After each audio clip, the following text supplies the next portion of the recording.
নমস্কার বন্ধুরা, সকলকে আমার চ্যানেলে স্বাগত। সুপ্রিম কোর্টে ডিএ মামলার রায় কয়েক মাস আগে প্রদান করলেও এখনও পর্যন্ত রাজ্যের লক্ষ লক্ষ সরকার প্রসিদ্ধ বিদ্যালয়ের শিক্ষক শিক্ষিকা সহ অন্যান্য গ্র্যান্টিং এড সংস্থার কর্মচারী এবং পেনশনাররা এখনও পর্যন্ত 1 টাকাও বকেয়া ডিএ এরিয়ার পাননি। এখন তাদেরকে অর্থাৎ এই গ্র্যান্টিং এড সংস্থার কর্মচারী এবং পেনশনারদেরকে ডিএ এরিয়ার প্রদান নিয়ে সুপ্রিম কোর্টে ইন্দু মালহোত্রার যে কমিটি, সেই কমিটি নিজেদের রিপোর্ট প্রকাশ করলো।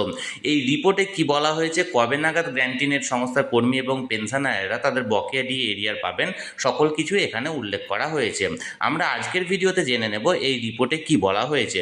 ভিডিওটি অত্যন্ত গুরুত্বপূর্ণ, তাই অবশ্যই প্রথম থেকে শেষ পর্যন্ত ধৈর্য সহকারে দেখবেন এবং ভালো লেগে থাকলে অবশ্যই একটি লাইক করবেন এবং সকলের সঙ্গে শেয়ার করবেন। আর সেই সাথে অবশ্যই চ্যানেলটিকে সাবস্ক্রাইব করে নিতে ভুলবেন না। তাহলে চলুন আমরা বিস্তারিত জেনে নিই। দেখুন, ইন্দু মালহোত্রার যে কমিটি এখানটায় রিপোর্ট প্রকাশ করেছে, সেই রিপোর্টে তিনি বলেছেন যে সরকারি অনুদানে চলা অর্থাৎ গ্র্যান্টিং এড, যেমন শিক্ষা প্রতিষ্ঠান, পুরসভা বা পঞ্চায়েত বা স্বশাসিত সংস্থা প্রভৃতির কর্মী ও পেনশনভোগীদের বকেয়া ডিএর বিষয়টি এই অর্ডারে কিন্তু উল্লেখ নেই। রাজ্য সরকার গত জুলাই মাসে সুপ্রিম কোর্টে লিখিতভাবে জানিয়েছিল গ্র্যান্টিং এড চলা প্রতিষ্ঠানগুলির ক্ষেত্রে বকেয়া ডিএ এরিয়ারের বিষয়টি এই মামলার আওতাধীন নয়, তবে রাজ্য সরকার তাদেরও বকেয়া দিতে ইচ্ছুক। কমিটির রিপোর্টে বকেয়া ডিএ নিয়ে রাজ্য সরকারের যাবতীয় বক্তব্য সহ এখনও পর্যন্ত সরকারি কর্মী পেনশনভোগীদের সংখ্যা, তাদের মোট কত টাকা দেওয়া হয়েছে এবং কতজনকে দেওয়া হয়নি তা বিস্তারিতভাবে উল্লেখ করা হয়েছে। এর পাশাপাশি বাকি যে টাকাটি থাকছে সে টাকাটি কবে নাগাদ দেওয়া হবে এবং গ্র্যান্টিং এর সংস্থার কর্মীদেরকে কবে পেমেন্ট করা হবে সকল কিছু উল্লেখ করা হয়েছে। দেখুন এখানটায় কি বলা হয়েছে, নাম্বার 10 থেকে দেখুন, the representative of the state of West Bengal inform the committee that কি অ্যাজ অফ 22 জুন 2026 পর্যন্ত এই total amount of approximately 7,751.48 crore has been disbursed toward area of DA for the entire period from 2008 to 19 to over 7.5 lakh employees, অর্থাৎ প্রায় 7.5 লক্ষ এমপ্লয়িকে payment করা হয়েছে প্রায় 7,751.48 কোটি টাকা ডিএ এরিয়ার বাবদ। এর পাশাপাশি দেখুন যেটা সময়কাল কিন্তু এখানে 8 থেকে 19 পর্যন্ত ধরা হয়েছে। With respect to the period from 16 to 19 A total of 6,898.64 crore was disburse, অর্থাৎ 2016 থেকে 19 পর্যন্ত এই সময়সীমার মধ্যে 6,898.64 কোটি টাকা এখানে ডিস্ট্রিবিউট করা হয়েছে। এর পাশাপাশি দেখুন এখানে একটা অ্যামাউন্টটা এখনও পর্যন্ত পেন্ডিং আছে।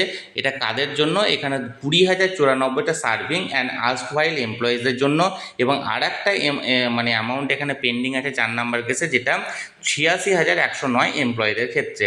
এর পাশাপাশি দেখুন নিচের দিকে এখানে লেখা হয়েছে কি একদম 6 নাম্বার পয়েন্টে, with respect to the period of 2008 to 15 the state government revise the scheme as per which the disbursement would now be made in the following 4 instalment beginning from July 2026 and ending in January 2028। অর্থাৎ 2008 থেকে 2015 পর্যন্ত যে অ্যামাউন্টটা pending থাকছে সেই অ্যামাউন্টটা 4টে ইনস্টলমেন্টে রাজ্য সরকার payment করতে চায়, এবং সেটা কিভাবে পেমেন্ট করা হবে? জুলাই 2026 থেকে শুরু করা হবে। দেখুন এখানে ইনস্টলমেন্ট 1 দেওয়া হয়েছে, ফার্স্ট ইনস্টলমেন্টটা 2026 জুলাই দেওয়া হবে, সেকেন্ড ইনস্টলমেন্টটা 2027 জানুয়ারিতে দেওয়া হবে, থার্ড ইনস্টলমেন্টটা 2027 জুলাই দেওয়া হবে এবং ফোর্থ ইনস্টলমেন্টটা জানুয়ারি 2028 দেওয়া হবে। অর্থাৎ 2026 একটা ইনস্টলমেন্ট, 2027 দুটো ইনস্টলমেন্ট এবং 2028 এখানে আর একটি ইনস্টলমেন্ট দিয়ে মোট 4টি ইনস্টলমেন্টের মাধ্যমে যে বকেয়া ডিএ এরিয়ার আছে 2008 থেকে 15 এই অ্যামাউন্টটা কিন্তু রাজ্য সরকার পেমেন্ট করতে চাইছে। সুপ্রিম কোর্টের তরফ থেকে ডিএ এরিয়ার সুষ্ঠুভাবে প্রদান করার জন্য যে ইন্দু মালহোত্রা কমিটি গঠন করা হয়েছিল, সেই কমিটি নিজেদের রিপোর্ট পেশ করেছে এবং এই রিপোর্টে রাজ্য সরকারের সঙ্গে এই কমিটির কী কী আলোচনা হয়েছে, কবে নাগাদ রাজ্য সরকার পেমেন্ট করতে চান, সমস্ত বিষয় উল্লেখ করে এই কমিটি নিজেদের রিপোর্ট পেশ করেছে।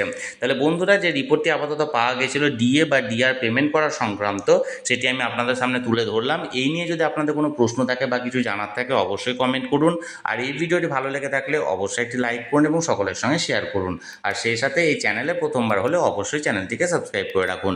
ধন্যবাদ, দেখা হচ্ছে পরের ভিডিওতে।